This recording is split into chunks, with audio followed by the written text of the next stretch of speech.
അല്ലേ? എൻ്റെ ഒരു അധ്യാപകനുമായ ധനേഷ് ബുദ്ധൻ എന്ന് പറയുന്ന ഒരു പ്രശസ്ത സൈക്കോളജിസ്റ്റിനാണ് നമുക്കിന്നിവിടെ ഒരു ഗസ്റ്റായിട്ട് കിട്ടിയത്. നമുക്ക് ഒരുപാട് മാനസികാരോഗ്യ പ്രശ്നങ്ങൾ അഭിമുഖീകരിക്കുന്ന ഒരു കാലഘട്ടമാണ്. എന്താണ് സാറിൻ്റെ ഈ അടുത്ത കാലത്തായിട്ട് ഇപ്പം ഒരുപാട് ലഹരിക്കൊക്കെ അടിമപ്പെട്ട ഒരുപാട് കേസുകൾ വരാറുണ്ടല്ലോ, ഇപ്പോൾ കോടതിയിൽ നിന്ന് വരികയാണ്, ഇതെന്താണ് പറയാനുള്ളത് തന്നെ? നമുക്ക് പറയാനുള്ളത് കേരളമല്ല ഇന്ത്യ മുഴുവനും ലഹരിയിലേക്ക് കടന്നു വരികയാണ്. ഇപ്പോൾ ലഹരി എടുക്കാത്ത ആളുകളാണ് ഇവിടെ കുറവ്, ലഹരി എടുക്കുന്ന ആളുകളാണ് ഏറ്റവും കൂടുതൽ. ലഹരി എന്ന് പറയുന്നത് വെറും മെഡിക്കൽ സാധനങ്ങൾ മാത്രമല്ല, നമ്മൾ കുട്ടികൾ ഉപയോഗിക്കുന്ന മൊബൈൽ ഫോൺ അല്ലേ? നമ്മുടെ കുട്ടികളുടെ യഥാർത്ഥ സ്വഭാവം നമുക്ക് തിരിച്ചറിയണമെങ്കിൽ അവരുടെ മൊബൈലൊന്ന് കൈ പിടിച്ച് എടുത്തു കഴിഞ്ഞാൽ അവർ പാരൻസിനോട് ഉപയോഗിക്കുന്ന വേർഡ്സുകളൊക്കെ വളരെ മോശമായിരിക്കും. ലഹരി എന്ന് പറയുന്നത് കുറച്ച് മയക്കുമരുന്ന് മാത്രം, MDMA മാത്രമല്ല. നമ്മൾ ഉപയോഗിക്കുന്ന മൊബൈൽ ഫോൺ, നമ്മുടെ ചിന്തകൾ, അതുപോലെ തന്നെ നമ്മുടെ ഒരു വിശ്വാസങ്ങൾ, അതും ശരിക്കും ലഹരിയാണ്. മനസ്സിലായില്ലേ?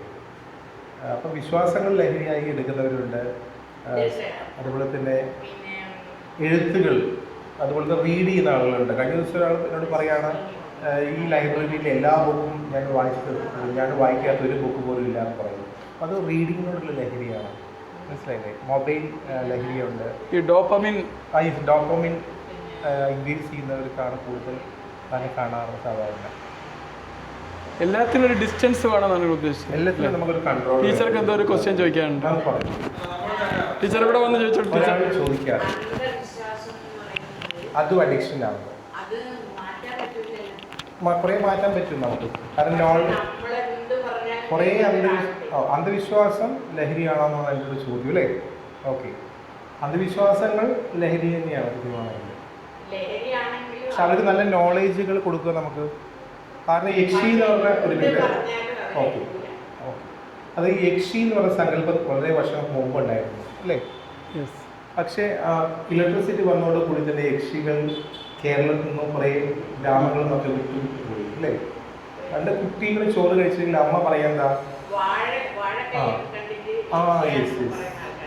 അതായത് അമ്മമാരെന്ന് പറയാം, നീ ഭക്ഷണം കഴിച്ചില്ലെങ്കിൽ യക്ഷിയെ എടുത്ത് നിന്നെ കൊടുക്കും, അല്ലെങ്കിൽ ഗന്ധർവ്വൻ്റെ എടുത്ത് നിന്നെ കൊടുക്കും എന്ന് പറയും. ഓക്കെ, പക്ഷേ ഇലക്ട്രിസിറ്റി വരുന്നതോട് കൂടി തന്നെ ആ ഗ്രാമത്തിൽ നിന്ന് അതെല്ലാം അപ്രത്യക്ഷമായി പോയി എന്ന് പറയാം. ഇന്ന് ഒരുപാട് ദാമ്പത്യ ജീവിതത്തിൽ ഒരുപാട് പ്രശ്നങ്ങളാണല്ലോ, ഇതുപോലുള്ള ഒരുപാട് കേസുകളാണ് വരിക. എന്താണ് പറയാനുള്ളത്? ദാമ്പത്യ ജീവിതത്തിൽ പിന്നെ ഒരു കല്യാണം കഴിക്കുന്നു, 3 മണിക്കൂറിന് ശേഷം അവർ ഡിവോഴ്സിന് കോർട്ടിലേക്ക് എത്തുന്നു. മനസ്സിലായില്ലേ? അപ്പോൾ ഇതില്ലാതാക്കാൻ എന്താ ചെയ്യേണ്ടത്? ദമ്പതികൾക്ക് മാക്സിമം പ്രീ മാരേജ് കൗൺസിലിംഗ് പോലത്തെയുള്ള കൗൺസിലിംഗ് ഉണ്ടാവുന്നുണ്ട്.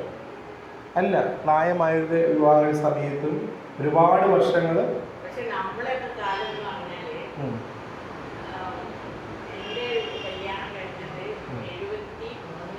73 മാമിൻ്റെ വിവാഹം കഴിഞ്ഞു. ഓക്കെ, അത് കഴിഞ്ഞിട്ട് ഞങ്ങൾ വളരെ ഓക്കെ പിന്നെ 12 വർഷത്തോളം കിഡ്നി ഫെയിലിയറായിട്ട് ഡയാലിസിസ് ചെയ്യണം. ഓക്കെ, അപ്പോഴൊക്കെ നമ്മൾ ഉറപ്പൊഴിഞ്ഞും പിന്നെ ഉറക്കത്തിൻ്റെ കാര്യത്തിൽ പല അസുഖങ്ങളും ഉണ്ടാവുന്നുണ്ട്. പിന്നെ ഒരു ശരീരത്തിലൊക്കെ ചൊറി വന്നു, അപ്പം നമ്മൾ രാത്രിയൊക്കെ ചൊറിഞ്ഞു. പിന്നെ ഒരു ചുമച്ച് ശ്വാസമാണ് പോയി.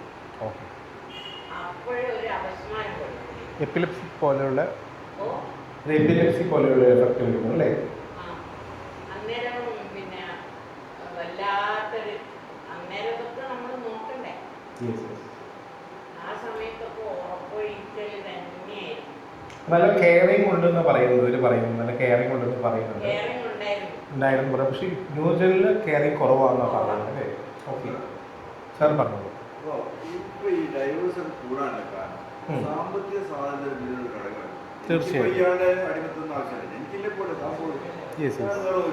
ഇപ്പോഴത്തെ കുറേ പെൺപിള്ളേര് വിവാഹം കഴിക്കാൻ തയ്യാറായില്ല. കല്യാണം കഴിച്ചിട്ട് എൻ്റെ പൂർണ്ണമായ സ്വാതന്ത്ര്യം ഞാൻ എന്തിനാ മറ്റുള്ളവർക്ക് വേണ്ടിയിട്ട് അടിയറ വെക്കുന്നു പറഞ്ഞ ആ ചോദ്യങ്ങളാണ് കൂടുതലുള്ളത്. ഒരു വർഷത്തിൽ ശരി തന്നെയാണ് അല്ലേ? കാരണം എൻ്റെ ഇഷ്ടങ്ങൾ വേറൊരു മറ്റൊരു വീട്ടിലേക്ക് ഞാൻ പോകുന്നു, അവിടെ എൻ്റെ എല്ലാ ഇഷ്ടങ്ങളും മാറ്റുന്നു. പിന്നെ സ്വന്തം വീട്ടിലേക്ക് തന്നെ എനിക്ക് തിരിച്ചു വരാനുള്ള സ്വാതന്ത്ര്യം പോലും ഇല്ലാത്ത അവസ്ഥയിലാണ് അധിക പെൺകുട്ടികളും. അങ്ങനത്തെ ഒരുപാട് കുടുംബങ്ങളുണ്ട് അല്ലേ?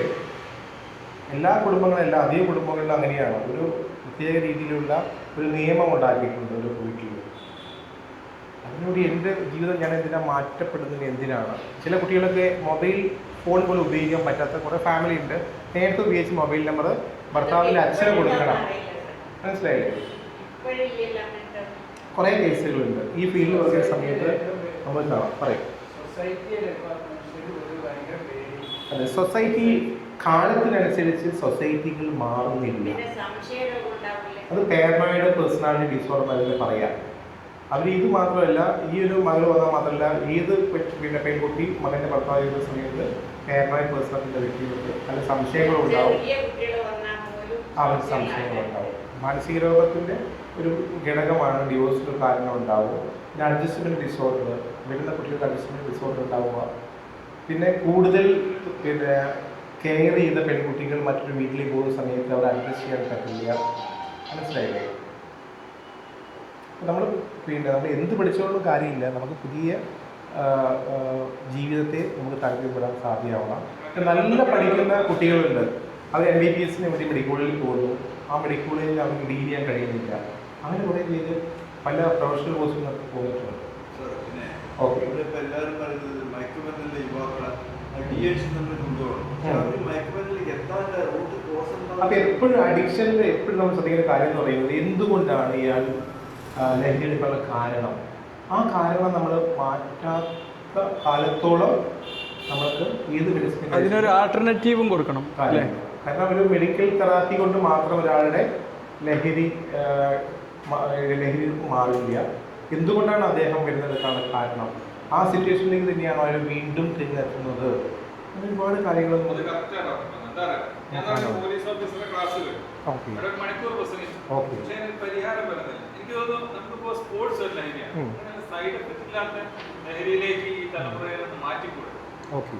സ്പോർട്സ് പോലെ ലഹരിയാണ്, നമ്മളെ ചിന്തകൾ ലഹരി, രാഷ്ട്രീയം ഒരു ലഹരിയാണ് അല്ലേ? രാഷ്ട്രീയം ലഹരിയാണ്, മതം ലഹരിയാണ്, ജാതി ലഹരിയാണ്, അങ്ങനെ ഒരുപാട് കാര്യങ്ങളുണ്ട്.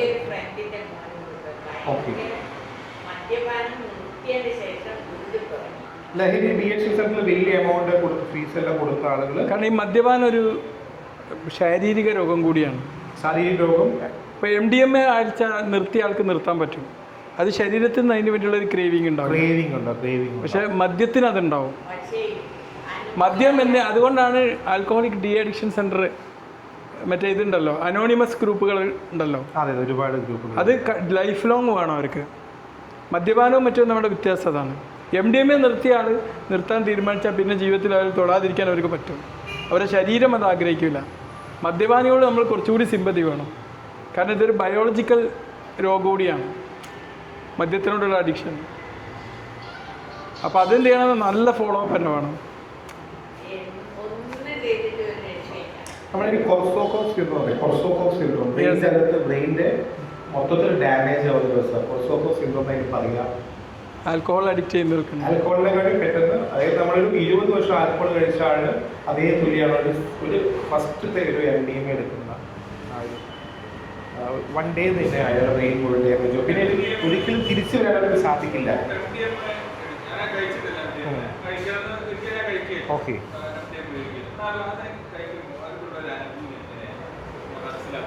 യൂഫോറിയ എന്ന് പറഞ്ഞൊരു സ്ഥലമുണ്ട്. യൂഫോറിക് എന്നുള്ളത് അത് ആർട്ടിഫിഷ്യൽ ഹാപ്പിനെസ് വ്യക്തി കൊടുക്കുന്നതാണ്. പിന്നെ ആ വോൾട്ടേജ് വീണ്ടും ബ്രെയിൻ അപ്ഗ്രേഡ് ചെയ്യണമെങ്കിൽ ഈ സാധനങ്ങൾ വീണ്ടും കഴിക്കണം. അങ്ങനെ കഴിക്കുമ്പോൾ ഹാഫ് ഡെഡ് ആവും അദ്ദേഹം. പിന്നെ കൊർസോക്കോഫ് സിൻഡ്രോം എന്ന് പറയുന്നത് ബ്രെയിൻ മൊത്തം ഡാമേജ് ആവുന്ന അവസ്ഥ കൊർസോക്കോഫ് സിൻഡ്രോം എന്ന് പറയുന്നത്. പിന്നെ സാലിയൻസ് ബിഹേവിയർ ഉണ്ടാവും, വല്ലാത്തൊരു ഹാപ്പി സ്റ്റേറ്റ് ആയിരിക്കും. സാലിയൻസ് ബിഹേവിയർ എന്ന് പറയുന്നത് 24 hours ഇന്ന് ഞാൻ ലഹരി എടുത്തു, എനിക്ക് അടുത്ത ലഹരി എടുക്കാനുള്ള വഴികളെക്കുറിച്ച് മാത്രം യോജിച്ചിരിക്കുന്ന ഒരു തലമാണ് സാലിയൻസ് ബിഹേവിയർ എന്ന് പറയുന്നത്. 24 hours ലഹരി മരുന്നിനെ കുറിച്ച് മാത്രം, എനിക്ക് നാളെ ലഹരി എടുക്കുക, ഇവിടുന്ന് പണം കിട്ടും, എൻ്റെ കൂട്ടുകാർ ലഹരിയെക്കുറിച്ച് തരുന്ന കൂട്ടുകാരെ ഞാൻ എവിടെ പോയി കണ്ടെത്തും. അങ്ങനെ കോഴിക്കോടുള്ള ഒരാൾ കാസർഗോഡ് വരെ ലഹരിക്ക് പോയ ഒരുപാട് അനുഭവങ്ങൾ നമുക്കുണ്ട്. ഞാൻ ഒരു 10 വർഷത്തിലധികമായി DLH വിഭാഗത്തിലാണ് പ്രവർത്തിച്ചുകൊണ്ടിരിക്കുന്നത്. ക്ലീനിനെ പോലെ കുറേ നല്ല വ്യക്തികളെ എൻ്റെ വിദ്യാർത്ഥികളായി ലഭിച്ചതിൻ്റെ ഒരു ഭാഗ്യമാണ്. ഓക്കെ, 2 വാക്ക് ഓഡിയൻസിനോട് വേണമെങ്കിൽ പറയാം. തീർച്ചയായിട്ടും എൻ്റെ സൈക്കോളജി മേഖലകളിലേക്ക് എന്നെ കൊണ്ടുവന്നൊരു മെൻറ്റർ കൂടിയാണ് അദ്ദേഹം. കാരണം പണ്ട് ഞാൻ വെറും ക്ലിനിക്കിൽ ഇരുന്നു കൊണ്ട് കുറച്ച് വെറും രോഗികളെ നോക്കി മാത്രം നിന്നൊരു സാഹചര്യത്തിൽ നിന്ന് അന്ന് 2-3 സൈക്കോളജി പഠിക്കുന്ന വിദ്യാർത്ഥികൾ എന്നെ കാണിക്കാൻ വന്നു. ഞാൻ വിചാരിച്ച ഒരു ഡോക്ടർ ഫുള്ളാവുന്നത് വെറും ശരീരത്തെ ചികിത്സിക്കുന്നതുകൊണ്ട് മാത്രമല്ല, മനസ്സും ഇതിൻ്റെ ഒരു പാർട്ടാണെന്ന് അറിഞ്ഞപ്പോൾ നമ്മളെ പണ്ട് Atmadas CME Swamiji, Dinesh sir, Anil sir ഇവരൊക്കെ ഉള്ള ഒരു കോഴ്സിൽ നമ്മൾ ചേർന്നു. വളരെ നല്ല അനുഭവം. ഇദ്ദേഹത്തിന് എനിക്ക് ഇഷ്ടപ്പെട്ടതെന്ന് പറഞ്ഞാൽ സൈക്കോ തെറാപ്പികൾ, ലോഗോ തെറാപ്പി, ജസ്റ്റാൾട്ട് തെറാപ്പി, ഇതൊക്കെ വളരെ ഭംഗിയായിട്ട്. ഇപ്പം ജസ്റ്റാൾട്ട് തെറാപ്പി എന്നൊക്കെ പറഞ്ഞാൽ നമ്മളിവിടെ ഇങ്ങനെ ഇരിക്കുന്ന ഒരാൾ ഇപ്പുറത്തുനിന്ന് ചുറ്റും ഒരുപാട് ആൾക്കാർ വന്നിങ്ങനെ തെറികൾ പറയുന്നു. ആ തെറികൾ പറയുമ്പോഴും ഈ മനുഷ്യൻ അവിടെ സ്റ്റേണായി നിൽക്കുകയാണ്. ഇപ്പം ജീവിതം അങ്ങനെയാണല്ലോ. നിങ്ങളെ മനുഷ്യൻ പലരും നിങ്ങൾക്ക് പ്രശ്നങ്ങളും പ്രതിസന്ധികളായി നിൽക്കുമ്പോഴും നമ്മൾ ഉറച്ചു നിൽക്കാൻ വേണ്ടി സഹായിക്കുന്ന തെറാപ്പിയാണ്. ഇങ്ങനത്തെ ഒരുപാട് തെറാപ്പികൾ ഒരു 10 ആഴ്ചയോളം വരെ നമ്മളെ പഠിപ്പിച്ചു. ആ തെറാപ്പി നമുക്കൊരു എക്സ്പീരിയൻഷ്യൽ തലത്തിലേക്ക് കൊണ്ടുവന്നത് ഈ സാറാണ്. അപ്പോൾ എനിക്ക് വളരെ സാറെന്ന് വിളിക്കുന്നത് ഞങ്ങൾ ഫ്രണ്ട്സാണ്. ഇപ്പം അന്ന് സാറ് സ്റ്റുഡൻ്റാണ്, ഇന്നും ഒരു ഫ്രണ്ട്സാണ്. Okay, thank you.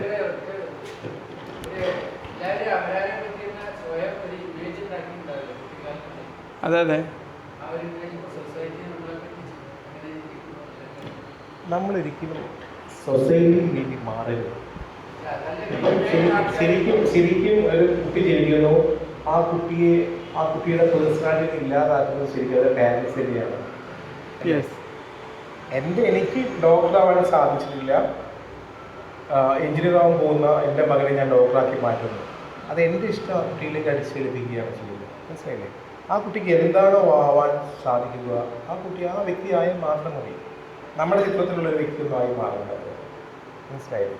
അത് കുട്ടികളിൽ ഒരുപാട് സ്ട്രെസ്സുകൾ ഉണ്ടാക്കും, കുട്ടികളുടെ വളർച്ചയെ ബാധിക്കും, ഒരുപാട് സൈക്കോസിസിലേക്ക് ആ വ്യക്തി പോകാൻ സാധ്യതയുണ്ട്. മനസ്സിലായി?